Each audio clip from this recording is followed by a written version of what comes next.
Good evening and thank you for having me along. I guess I've been asked along as a bit of ancient history, so feels that way now, 10 years into running a charity. But we've got a story where basically TFN gave us a big boost right at the start. In fact, a boost 3 years in a row, as I'll go on to talk about. But also provided us with an amazing relationship with a supporter who has transformed the fortunes of Jamie's farm through supporting with the purchase of one farm and actually going on to buy us another farm. So helping Jamie's farm from when I first nervously stood here in 2009. In fact, we didn't even own a farm in those days.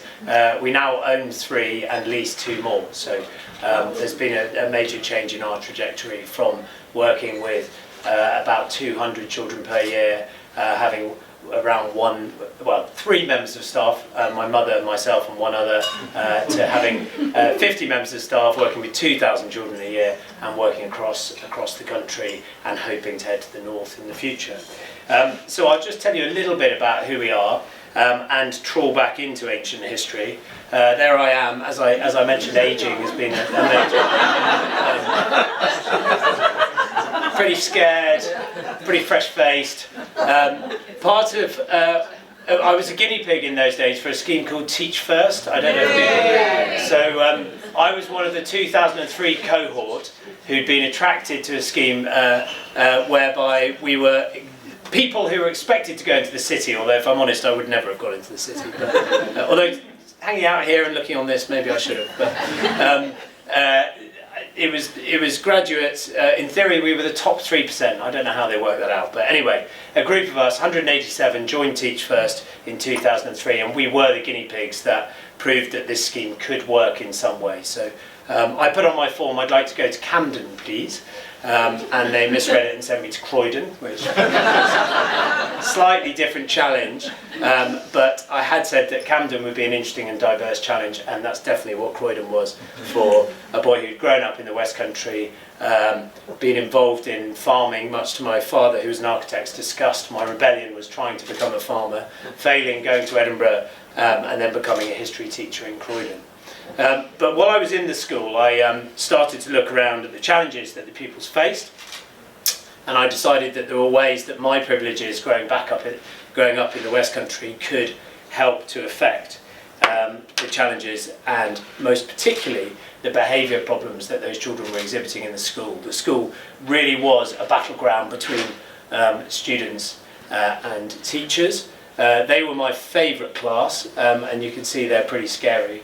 But it was a tough environment, and things weren't working, and it wasn't delivering for those kids because they were only getting 13% 5HC at that time.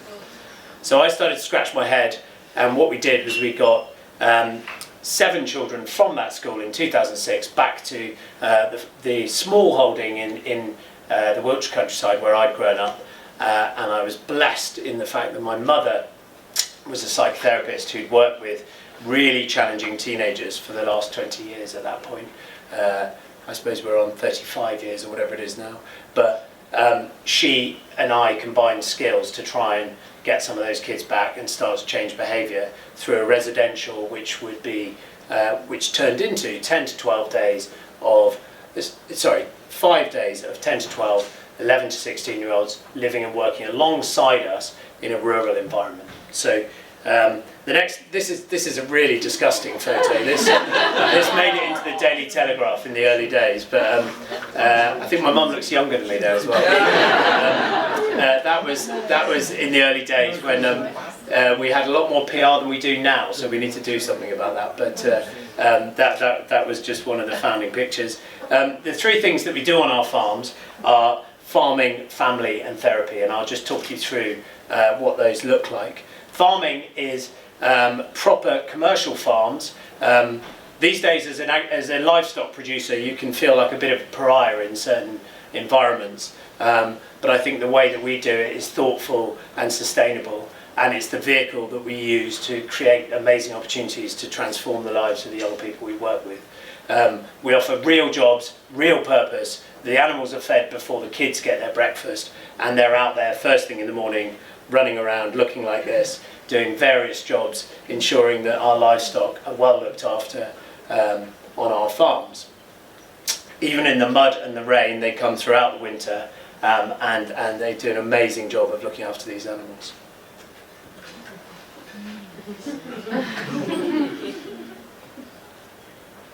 That's me lambing a sheep. In fact, that girl had only been on the farm for an hour.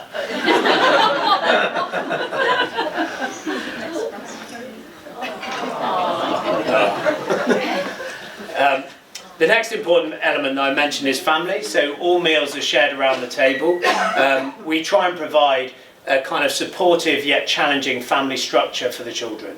And they sit around the table and share meals and enjoy each other's company, but also learn to challenge and support each other in the way that any happy, healthy, functioning family would.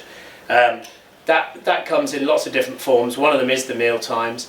Another is a big walk every day. That's actually at our farm in Herefordshire, near Abergavenny. That's the Black Mountains. The kids scale those mountains every Wednesday, and they go for a long walk every day.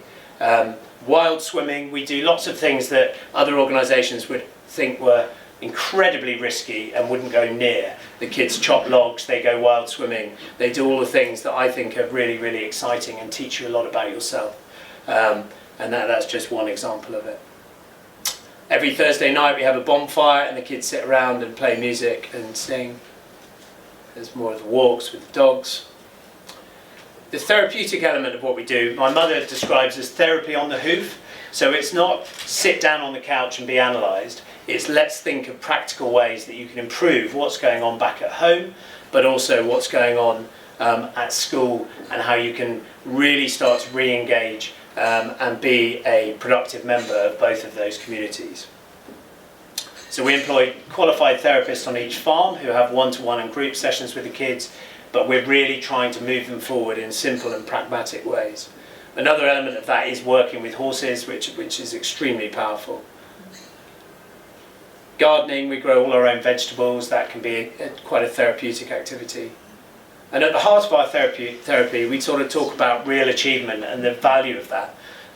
We recently, last January, we launched a farm in Monmouth, and I think it was a real shock to us, the deprivation of the children from the valleys of Wales. Those children may often be kind of third, fourth generation unemployed. They've never seen anyone get up in the morning with real purpose, and I think we're very lucky in that I'm sure almost all of us in this room feel excited about the challenges that we face in the day, and hopefully feel satisfied by the end of the day in what we've achieved. And I think a lot of people in this country are not currently feeling that in any way. All of our farms are set in very, very beautiful places, hence have cost a lot of money, have resulted in hard work having to raise that money. But we feel that it's vitally important that we work in really beautiful places, and that's part of what delivers the outcomes that we're hoping to get.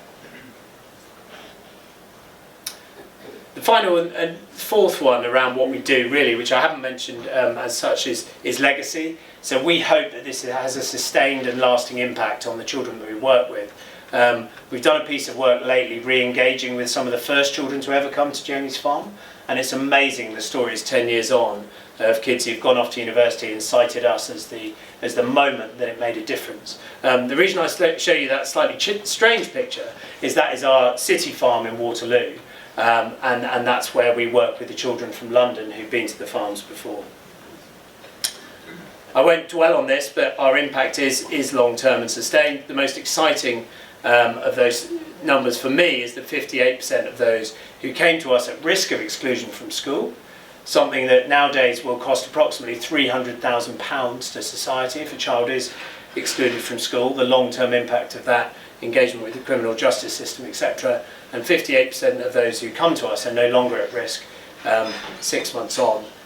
We worked with 1,100-ish children in the previous academic year. This academic year we hope to work with 2,000, because we've gone on to launch 2 farms in the last 24 months. Slightly exhausting, also particularly difficult time to do that given the situation in schools, given the availability of funding, but we've got on and done that, and we're filling those farms. So we launched the Monmouth farm last January, and we launched a Lewis farm only in March this year. For us, our relationship with TFN has lasted 10 years now. So we were founded in 2009. I had the opportunity to pitch back in 2009 to the Bristol funding network, and we raised £5,000, vital at that time when our turnover would have been pretty tiny. After that, we came and pitched in London at Coutts Bank, and that night we had just launched the Bath Farm, and I casually sort of sauntered off to this event, and chaos ensued behind me. But that night I met an amazing man who was part of the funding network in those days, and it started a very exciting relationship that has continued. He got in touch 4 years later, came for a coffee, and said, I can't help in terms of serious donations, but I could potentially help in terms of a loan. I spoke to him a week later, and I was driving towards a dip where I knew I was going to lose signal. And he said, how much would you like to borrow to buy our second farm? And I said, £1 million, please. And he said, I take it you'd like that interest free? And I said, yes. So that went and happened, which was amazing. £1 million interest free. He then gave us half of that, which was extraordinary. He then went on to just as this is building. He then went on to dissolve his charitable trust and buy us a farm. And the farm in Lewes was funded by this supporter. He's bought it and set up a charitable trust to own it, and he now leases it to Jamie's farm on a 21-year lease. And in March this year, the first children arrived there. And this is it down in Lewes in East Sussex, a totally exceptional place, somewhere where vulnerable children from London and the South East wouldn't necessarily be expected to be arriving, in this really, really exceptional place on the edge of the South Downs. We had some volunteers kit it all out, and that's what's happening there day to day. So thank you so much for the original support. I'm not as nervous as those who are pitching tonight, but I really hope that fruitful relationships can develop in the way that they did for us, and that fantastic conversations can happen beyond the generous donations that you give tonight. So thank you very much.